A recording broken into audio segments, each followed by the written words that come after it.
What's up, Walking Dead heads? Thank you for joining The Broken Dead. Today I am talking The Walking Dead, Season 11, Episode 3. So we got some news, some teasers, and some speculation about what's to come for you. Thank you for joining The Broken Dead.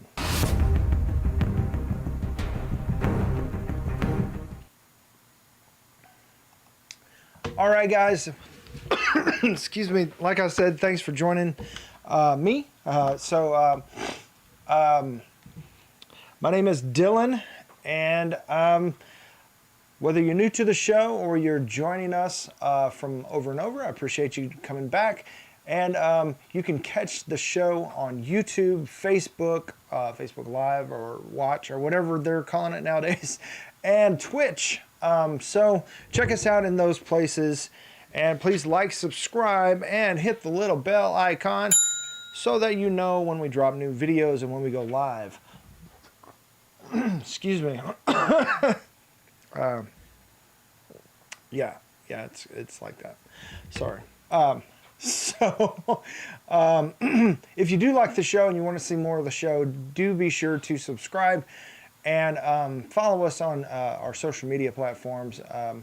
Doing our best to be more active personally on Twitter. I know that's Quin right there. He's not here today. And that's me right there.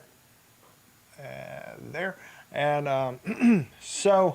let's talk The Walking Dead on social media and for our other shows where we talk the MCU. So, and don't forget to check out the website at www.broken.pictures.com. So, excuse me, which leads me to special notes. The reason I'm a little kind of off still is just lingering COVID stuff. Hey, Quin, what's up? Thanks for joining in the chat. So if you want to talk to Quin, he's in the chat there. Looks like on the chat on YouTube. Yeah, so just I might have coughing fits or whatever, just lingering effects from COVID a couple weeks ago. It's a thing, so just be careful out there, wear your mask, get vaccinated, all that good stuff. So just be safe and all that kind of good stuff, especially if you're in a highly affected area.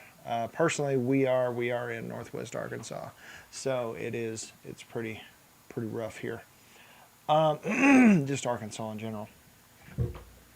So let me move on to what Quin would normally do, and that is our spoiler alert. Now, it's probably not going to be as good, but I'm going to give it my best shot. So this is your official spoiler alert. If you have not seen Season 11, Episode 3, then pause this, go watch that, come back here and join us because there's so much to talk about. This is a really dense episode, and we would love to have you here and join us. So that was your official spoiler warning. So unless you like that sort of thing, it's time to check out, and I'll see you. Otherwise, you're here. It's too late. You're stuck with me. So, excuse me. All right, so general TWD news, Walking Dead Universe news. Just to recap, so the TV show is airing episode 3, or aired episode 3 tonight. It is staying on its regular schedule. However, if you are a subscriber to AMC Plus, you get the episodes a full week early. And online, it's kind of made it a little bit confusing, especially for breakdowns and things like this, because who do you keep track with? But especially, I'm talking about an episode and people are watching the new episode today. So it's a little confusing, but we are respecting the TV schedule, and the Talking Dead is abiding by the same schedule, so that's what we're doing. Excuse me.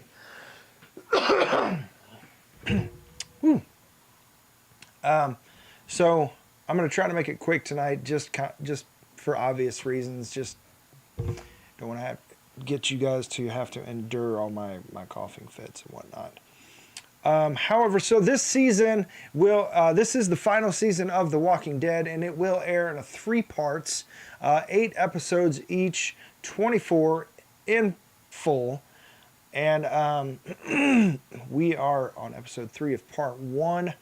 So as far as the Rick Grimes movies, Daryl and Carol spinoff, not really any big news that I've seen this week. If you have anything, if you would post those links in the comments below, I'd really appreciate that and kind of help us all stay caught up and on the same page of what's happening in the greater Walking Dead universe. The World Beyond did drop a trailer this week for season 2, its final season, and that was planned from the very get-go. That is going to be only a couple seasons because it is getting in deep into what the CRM and Commonwealth and all those type of things that we're just now being introduced to in the Walking Dead Prime show. It is getting in deep and kind of behind the scenes, and Fear the Walking Dead has touched in those areas and stuff, which is all working towards the Rick movies and reuniting with Rick and Michonne and Judith and RJ and all that beautiful stuff that we all would like to see. Excuse me. It will premiere October 2nd, 2021, which will apparently coincide with Fear the Walking Dead, which will premiere on October 17th. It's season 7. So it looks like they'll be running side by side. I don't know how they're going to do that, if they're just going to do one into the other and then straight into Talking Dead, or however they're going to do that. I guess we'll see.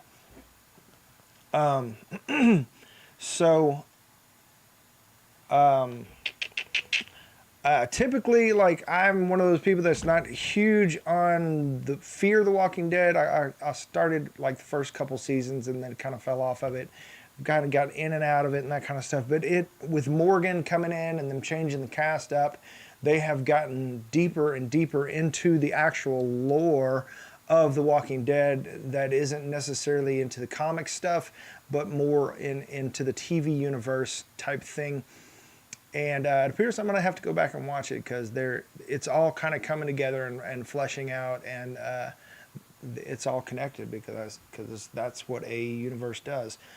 Speaking of, in the Rick movies, that's one of the reasons they said that it's taking so long to do the Rick movies, even though Andrew Lincoln was announced to be cast in a movie this past week. I guess that could be considered Walking Dead universe news. A movie that is not the Rick movies, and I don't remember exactly what it was, but that could also be a little hiccup in their scheduling. But they're still claiming.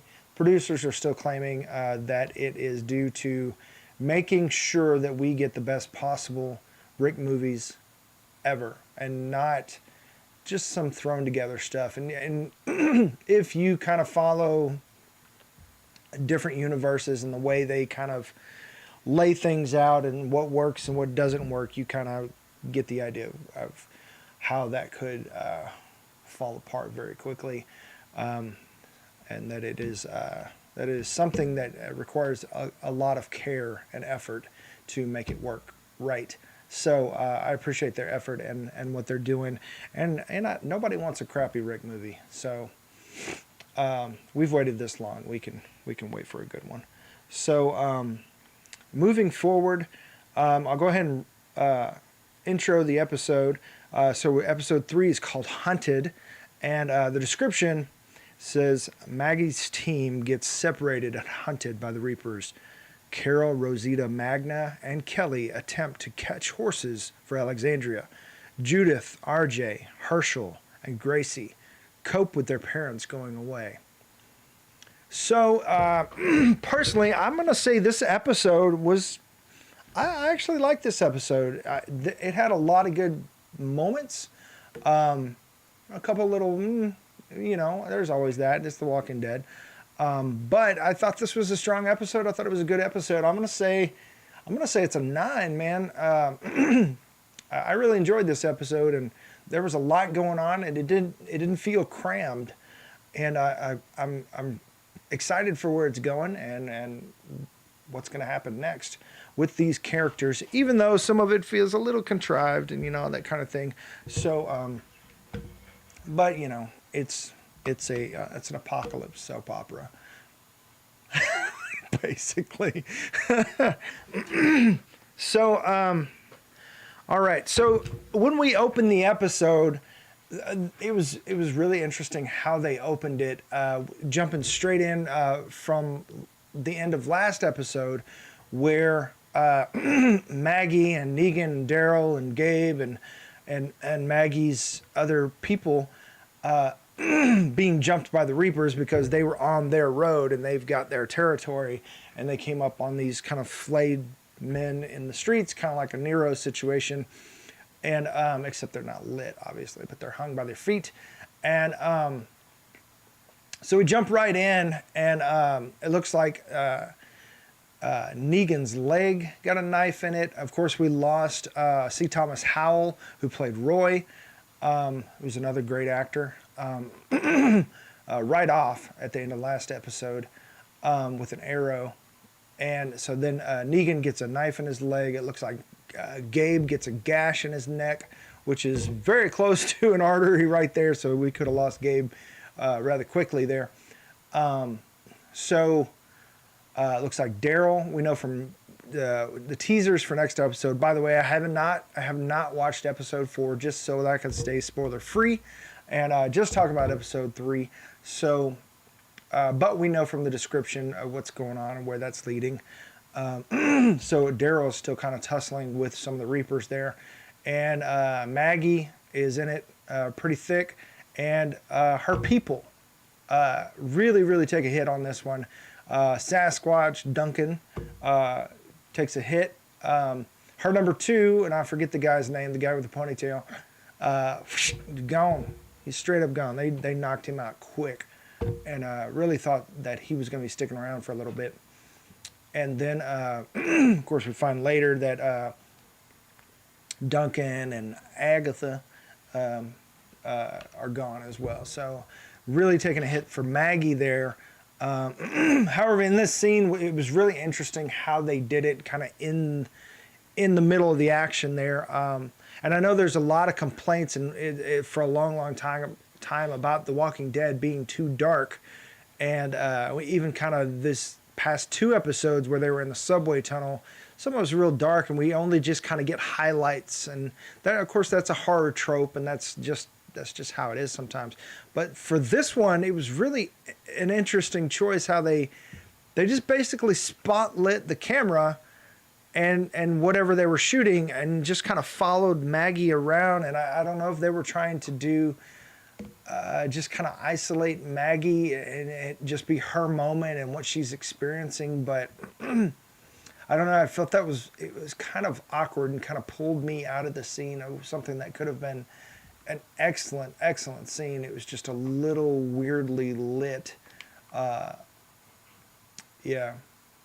it was just, I don't know. They're making a lot of stylistic choices on The Walking Dead nowadays. Maybe since Angela Kang's takeover, I'm not sure if that's the driving force or not. But I, to be honest, I prefer the approach where things are kind of grounded and rooted in reality, even though it's in a zombie apocalypse and all that kind of stuff, and it's less soap opera-y, even because it seems like the more soap opera-y it is, the less people are invested and less people want. That seems to be like when people started falling off is when it got less grounded. And because even though like a lot of shows are popular, like Pretty Little Liars and Riverdale and all these different things, that is not what this is, and this isn't what we signed. That's not what we signed up to watch. Even though the world beyond seems to be very rooted in that type of television, with the brighter colors and the teenage cast and kind of a lighter fare. even though I don't know. I'm just, it's not really my thing. But I mean, it is for some people. Some people really enjoy it, but that's not really what I signed up for with The Walking Dead. So I guess that's my major complaint. That seems to be something I keep saying every episode.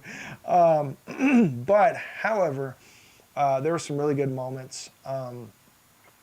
What they're doing with Maggie, where it's kind of playing out just like Negan said, where she just is kind of reckless and getting people killed, and is really starting to have an effect on her, and she might actually start listening to Negan and understand that, I mean, even though he's done some horrible things, that he's changed, and sometimes people can change, and that he's got some good advice.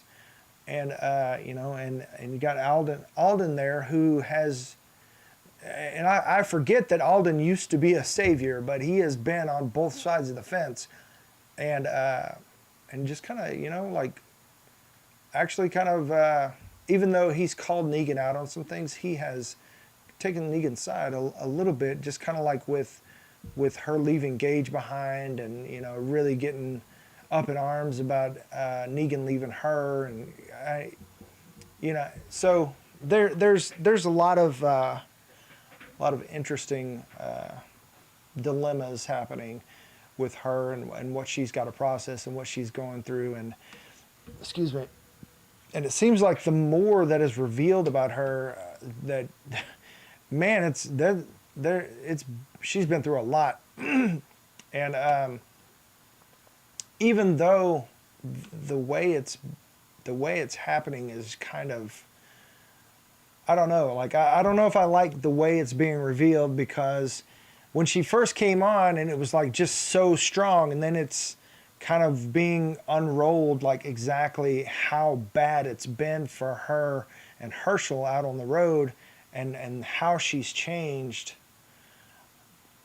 I don't know. I don't know how I feel about that. How it's being rolled out with the reveal about that, and just how bad that they've had it. And kind of understanding, I guess, where she's coming from and why she is so cold about certain things, and almost in a worse off spot than Negan in some cases. How about leaving Gage behind and stuff like that, where he's a liability, and I don't know. But at the same time, really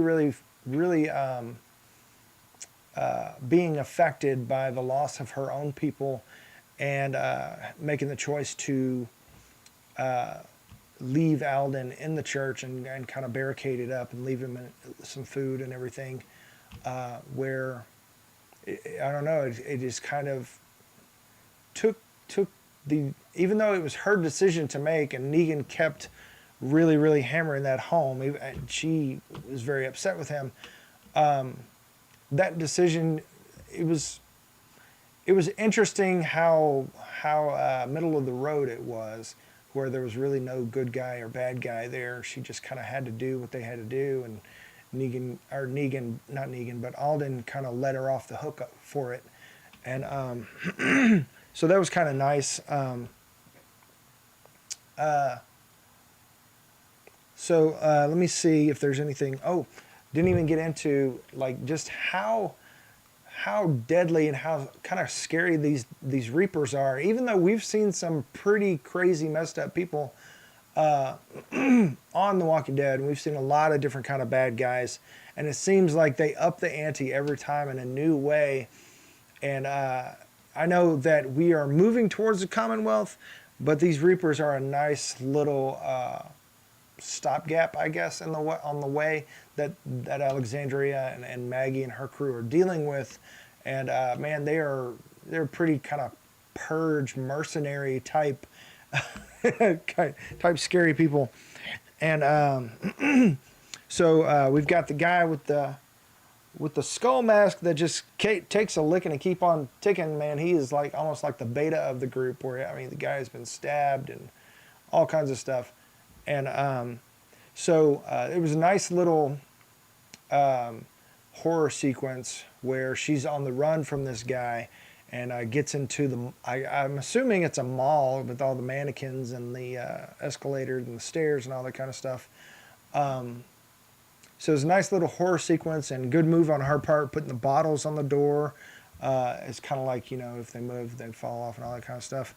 That was pretty interesting. That was a nice little, because I like to see the practical things of like what they've learned, being on the run from people and just living in the apocalypse and how they survive. And I really think that brings a depth and kind of grounds the characters and makes them more believable. So let's see. So she's running through here, and there's that walker that she finds and kind of breaks the rusty railing and falls down, and she loses, I can't remember what she loses, maybe her light or something. And then, of course, there's the situation where if you see it happen, we've got to see it happen again. So she knocks one of the Reapers off, and and then finds Alden, and immediately jumped by two more, and she's fighting, and Alden's fighting, and there's a nice little fighting tactic using her leg to kind of keep the knife from being pushed, and Alden getting stabbed there was really kind of sucked. And then of course Negan shows up and saves the day, and which was, I don't know what kind of effect that's going to have on Maggie, to where, because he literally just left her to die and now he's going to show up and save her, and just kind of shows their characters and where they're kind of meeting in the middle and understanding each other, and just having to adapt and realize, what, if I don't, no matter how much I don't like this person, I still have to depend on them to survive in this apocalypse. And so then a grenade is dropped, and another situation where Maggie is saved by Negan, and he just kind of instinctively covers her, and it just kind of that was almost like a situation kind of like Judith, where it was one of the times where we really saw how the heart of Negan had kind of changed, and where he just did what was right instinctively. And when he went out and saved Judith in the snowstorm way back when.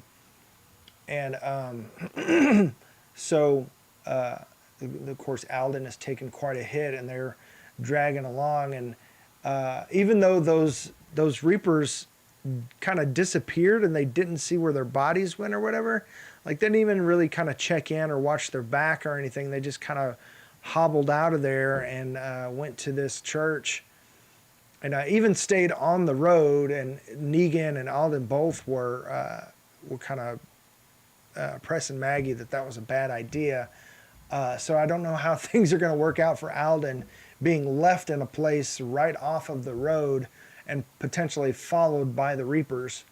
So, I'd hate to see Alden go out that way. Alden is one of the people I'd like to see survive through the end of the season, even though... We'll see. Just because he seems like, if there's a moral compass, he's kind of close. Because man, they all really kind of need that right now. So they kind of have this moment where Negan and Maggie are kind of pushing each other's buttons, and she's telling him, oh, it's so easy for you, and you can really see.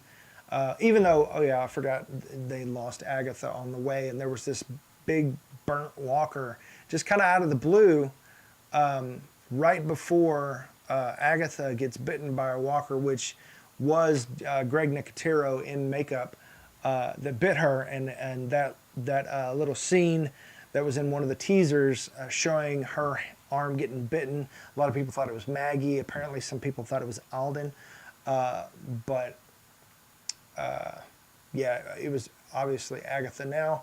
But that burnt walker, I'm not sure what exactly they're getting at, other than maybe just kind of trying to throw some more drama in the Negan Maggie situation, with the Judas sign up on there. because, I mean, Negan's not really a Judas per se, because it's not the same type of situation. He wasn't close and then turned on them. So I'm not sure exactly, unless that's just what she's expecting out of him, where she was saying, you've got everybody else fooled, but you haven't got me fooled. I know that you're going to turn us. So maybe that's what they're getting at. But it was, I don't know, interesting choice there that I'd like to see kind of play out and what they're getting at. Loosely playing off the Judas thing, the way I see it. So anyways, at the end of the day, Maggie's lost all of her people, and really having to luckily not lost Alden, but at the end of the day, she's having to really rely on Negan, and vice versa, to where they're going to have to develop this mutual respect and get along, which is really interesting to see. At times it feels forced, but really interesting to see, and I'm excited to see what they're going to do with that and where they're going to go with that. Excuse me. So another thing, with the kids are playing. It looks like they're playing slap. They're playing cards. And when I was a kid, that was called ERS, like Egyptian rat screw. Holler in the comments if you know what that is. Where you're going around, and if somebody plays a double, boom, then you slap it and you get to keep it, and the person that ends up with the biggest deck at the end wins. So they're playing that. That's something we used to play on band trips, and that was a lot of fun. Showed my kids, and anyways, that was a nice little bit of nostalgia for me. So yeah, they're talking about just how grown up these kids are, having these conversations about how grown-ups do things, and the age of these kids is something that might be a conversation being had normally between teenagers, is now being had between preteens and, I mean, how old is RJ? Like 7, maybe? And Hershel?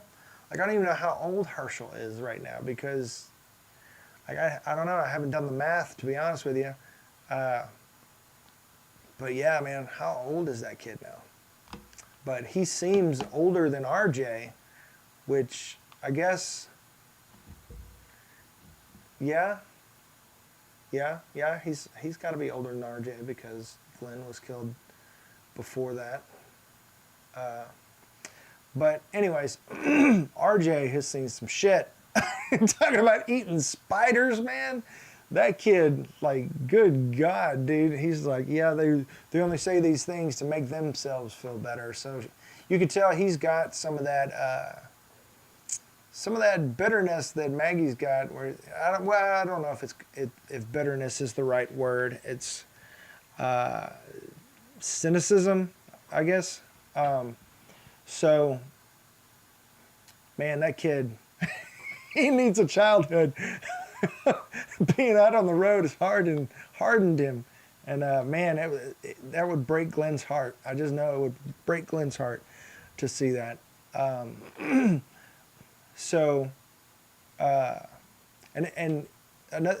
thing that struck me was in that little scene, of course, I guess they're eating MREs. I know Hurricane Ida just hit on the anniversary of Hurricane Katrina, and I don't live in South Louisiana anymore. My ex-wife and my son live in New Orleans, so they're kind of dealing with the power outages and everything. You guys pray for those people down there dealing with all that, and God bless them, as it is hot. It is hot down there. But I used to live in South Louisiana, and I was there during Katrina, and man, I have eaten some MREs, and I was surprised that they were okay. They were decent, and they're not the best food, but man, I don't know what they were eating that was kind of like barbecued meat, or beef jerky, I guess, on that plate. I don't know, but I remember being surprised that it wasn't as bad as they made it out to be on this show, to be honest with you. Maybe I'm just not that picky, but man, yeah. So obviously some meals are better than others, but yeah, I've had my share of MREs. Even though I'm not in the military, I've got some military friends that could definitely tell you about that. However, man, so one of the things that stuck out to me was that Judith said that her mama always comes back, and RJ was kind of like, yeah, and almost like he was having trouble believing it, or like he was wanting to believe it, but not quite, or kind of like we'll see. But it was an interesting choice that the writers put that in there to just kind of remind us that we might actually see Michonne again, even though I know we've got the guarantee that we're going to see Rick in the Rick movies, and there's the, I don't know that we've got a guarantee that we're going to see Michonne again and see her reunite with Rick, even though that was kind of the hope when she left the show. I don't recall like them out and out just saying that we would see her return on the show. I don't know if that's under contract or if she, because I know she left the show because she's got more going on. She's a great actress and got a huge career ahead of her, and really busy, especially with the Marvel movies and stuff like that, and even writing her own plays and stuff like that. But you know what? I guess that's a nice little reminder that she could possibly come back on the show, and we will see that reunion. So let's see. So yeah, we got the kids, and then kind of a spinoff of what's going on with the Reapers still. I forgot about Gabe's whole little thing. Man, Gabe, this guy, he's kind of hobbling off, and it looks like he's got like an ice pick or something stuck in his leg, and he kind of pulled it out. So man, he's got the mess beat out of him, and he's got his own problems following this guy through the woods. And man, Gabe is a killer,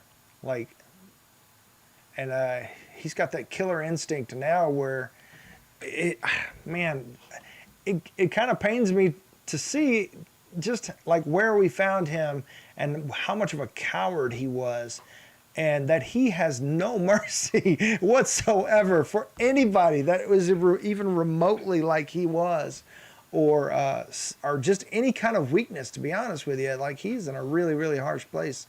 This guy, so Gabe, constantly just like God's not here and all this kind of stuff, but yet when he's in trouble, man, he's dropping those prayers, quoting that Bible.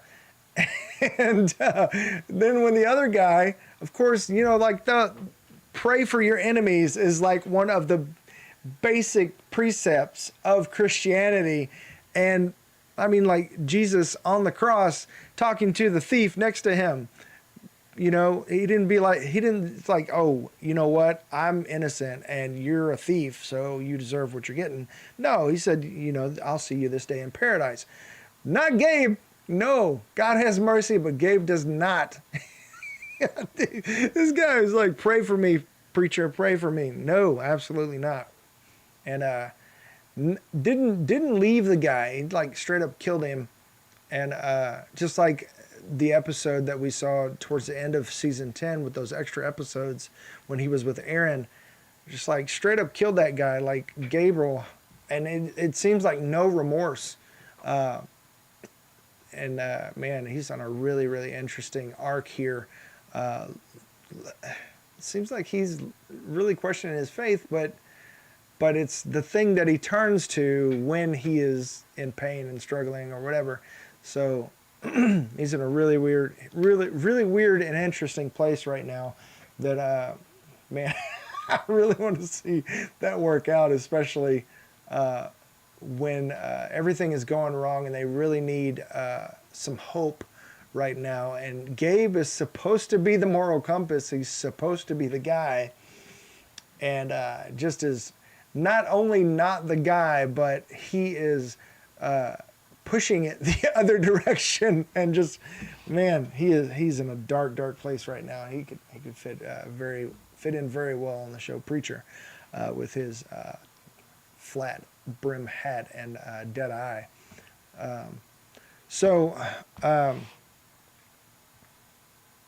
Let's see.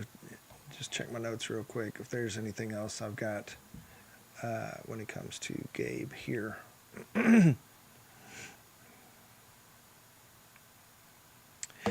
Okay, so that's all I got. So now to get into Carol's arc. Carol's always doing her own thing, and we kind of love her for it. Even though she gets in these situations where she makes these decisions and then ends up having to clean up after herself. And then even though someone like Gabe doesn't seem to have a lot of regret, she does. And she makes these decisions, and I think that's what makes her one of the stars of the show, just like Maggie, where makes these hard decisions and then, cleans up her mess and regrets having to make these hard decisions. And so she feels responsibility for having let Negan out, and then what happened with him being part of the attack on Alexandria and the burning down of Hilltop, and which ended up leading to him being able to kill Alpha. But man, like they don't know what happened behind the scenes with him having to prove himself through those things to be able to get close enough to kill Alpha, or so that kind of puts him on the out and out with some people. But with Carol, obviously taking responsibility for that and internalizing that, and as well as what happened with Connie and taking Kelly out to kind of search and on these expeditions and stuff like that, and kind of really trying to make things right, which is one of the reasons I think we love Carol so much, is that she makes these hard choices and then she does her best to make it right, even though she doesn't deal with it in a healthy way. Sometimes healthier than others, so what she's doing is she kind of gets in a little spat with Aaron, because he's like, look, we needed you. You were on the list. You were supposed to show up and help rebuild the wall, because if we don't have a wall, walkers get in, we have no community. And of course, she sees it from a different perspective. It's like, look, if we don't have these horses, we ain't got food. We can't pull up walls. We can't make crops and all this stuff. So, Aaron and Daryl have already tried to go get the horses, and of course, Carol has confidence and a different perspective that might work differently, and so she's got to try herself. And so she's taking Kelly with her, and Magna is not really happy about that, because Kelly's like her little sister, and that's her family, and she doesn't want to see Kelly clinging to false hope, and she really feels like Carol is feeding her that. So they kind of have a little spat, and so they go out after the horses and meet up with Rosita, who is out there doing her thing and about to feed her baby some magic mushrooms and trip the light fantastic, as Carol put it. It's a great little scene, and with the ladies out there, aka the horse girl episode. So they're out there, and she is gathering the mushrooms, and anyways, they end up all going after these horses and fail at least 3 to 4 times from what Kelly was saying, and just kind of approaching the horses, spinning these lassos. I guess they're cowboys and they can do that. So we end up chasing the horses off. But then, of course, as luck would have it, excuse me, in their last ditch effort. Oh, so yeah, they're following the water, the little stream there, and find the dead horses that have been eaten, and that was a callback to one of the times that Aaron and Daryl did go out with buttons, and the horse got eaten. And I think that's happened a couple different times with Rick and the others. Is every time they tried to get a horse, it ended up being attacked by walkers and getting eaten. But I want to say I counted like 4 different horses that had been eaten, different horse heads or bodies or whatever, and that really just took a hit on their morale, and they're ready to go home. But Carol keeps pushing, and you can really see Melissa McBride's performance there, and she's just got the weight of that grief there, and how it's weighing on her. And she really needs this, and it's just pushing, and doesn't realize how that affects others, and how it's pushing them. And so they kind of are I wouldn't say teaming up against her, but they all decide that it's time to quit.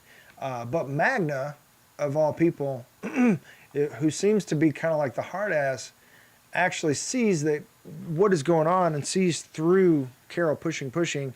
And man, Carol finally gets that hug that she needs, and she's been needing for a long time. And it just, it was really nice to see just them being there for each other rather than just being cold and hard and man up and press on and all that kind of stuff. And especially even in the apocalypse, where they are human beings and they have emotions and they have mental health issues and things that they still have to process and go through. And Magna was able to see through that and really make a difference, and I think made a huge impact on Carol, and so then she decides, hey, you know what, you're right, it's time to go home. And then on the way back, they actually cross some horses. This scene just seems a little too good to be true, even though they really needed something hopeful to happen. And we've seen this type of thing before, but before it's happened where it's still hard earned, to where nothing is just given to them. Whereas in this scene, they just kind of stumble upon it and it happens. And suddenly Kelly is a horse whisperer, I guess, through this knowledge that Magna gave her about, if, she read one time, if you rub its ear and it lets you, then it's your friend or something like that. I don't know. I've been around horses, but I'm not that schooled on horses, so I couldn't tell you if that's wrong or correct or anything like that. But I guess Kelly read the room. Okay. So the horses are running away, but then they realize that the horses are running to the dairy farm. That just happens to have a paddocks that they can kind of pin the horses up in and actually catch them. So that's huge lucky situation in a long line of unlucky situations for these people, and sometimes life just be like that. But so they get it in there, and Kelly, like I said, she kind of read the room and realized that these animals were not really running away from them, and that they were basically just kind of scaring them by coming up to them and with the lassos and everything like they did before. And and as luck would have it, there happens to be 4 of them and 4 horses and, all that kind of stuff. So they get the horses and take them back. And, in the middle of all this, Rosita shares that she's been having dreams about Abraham, and which could be an interesting return if we see Abraham come back in dream form, where he's trying to tell them something and then he gets shot, and it's pretty dark, but they even acknowledge it's kind of a weird thing that I told you this, but that she's suddenly, I don't know, Rosita doesn't seem the type of person to me to be one of these people that thinks dreams are messages. She seems a very, very practical type person. So I don't know, that kind of struck me as weird. I know she's got this connection to Abraham, but I don't know, it just seems weird to me that she's like, oh, I'm having this recurring dream and I really feel like he's trying to tell me something. And I don't know, it seems like she's turned into one of these crystals and mushrooms type girl, where she's just out hunting mushrooms and I'm having dreams and visions, and I don't know, maybe it's motherhood, maybe it's just time, I don't know, but it seemed a little weird for me for that character who is a hard ass to, I don't know. The apocalypse affects people in different ways. So I don't know, but so yeah, Abraham's trying to tell him something, and maybe it's a warning about what's happening with the Commonwealth. Maybe it's a warning about Negan or Maggie or the Reapers, or who knows at this point what it could be about. Of course, we know they've always adapted stories from the comic books, and we know that Rosita has been a goner for a while, as well as Gabe. But of course, they're going off script this season and adapting things differently from what they say, even though they've done that before. I don't know exactly what they mean by adapting or not adapting things differently, even though that seems to be, I don't know, but we'll see. And so they get back to Alexandria and get the horses, and Aaron has this moment where he realizes, you know, it's kind of the same situation between Carol and Magna, where Abraham realizes what's happening with Carol and that she needs this. And that might have happened before they left, if I'm not mistaken. But anyways, oh yeah, he follows her out to the barn because she brought the horse out there to get her done like Carol do. And just, they're going to be eating horse meat. And which is, I don't know how much longer, I don't know how much meat is on a horse. I don't know how much longer that's going to last, to be honest with you. So I guess we'll see. I don't know.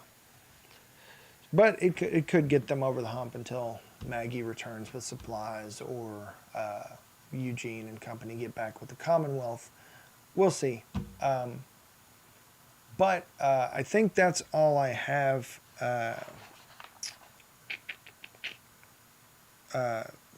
Yeah, one thing I thought it was a little weird that she was like collecting the blood in a bowl. I don't know if maybe she just did one. The blood is going to go everywhere anyways, so I don't know. I thought it was kind of weird that she was collecting it in a bowl. Let's see. I think that's all I got. Yep, that's all I got. So that's all for this episode. Next on The Walking Dead, episode 4 is called Rendition. Excuse me. And the description says Daryl and Dog get captured by the Reapers, taken to the Meridian. They reconnect with a familiar figure from their past. Now, I thought the Meridian was where the city or town where Maggie came from, but it might actually be the Reapers' hideout or headquarters, or maybe even that they took over the Meridian or whatever it is. So, and they're operating from there. But I mean, obviously from this description and from the teaser we've seen for episode 4, or just this season, this is Leah, obviously, that there's nobody else that Daryl and Dog are connected to. So that's kind of obvious that Leah is the person that they met her in the cabin, and Daryl decided he was going to stay with her, and she was kind of like, oh, you know what? I'm so sick of you going out looking for your dead brother. Like, who is this woman? You need to choose. Yeah. Anyways, that's, yeah, not really a good relationship. That's not really a good trait, to be honest with you. If people put you in ultimatums, especially over your family and weird stuff like that. So she ends up becoming a Reaper, it seems like, because she's obviously not a healthy person, maybe. She's been alone for a long time. And from the teaser, it looks like we got a teaser for episode 4 from The Talking Dead, and and from the episode extras after episode 3 on AMC Plus, and we get a glimpse finally of Pope, and it seems like the Reaper's situation is very cultish, I would have to say, where they're talking about like God is very upset, and Pope, I guess, plays obviously into some kind of religious setup, so he's got a very Southern Baptist preacher vibe to me. It's almost like it's almost like on Iron Man 3, where Ben Kingsley, his character, was playing the Mandarin. He's you'll never see me coming, and so Pope's kind of got this vibe to me, except he's actually a badass, and I got these little glasses and everything. So we'll see. I'm sorry, I don't know if I'm gonna be able to take him seriously, but we'll see. Because that's all I can see is Trevor Slattery. So, anyways, that's all I've got, and they better not kill Dog, even though in the teaser it looked like Dog might be in some jeopardy. We might have to be rioting next week.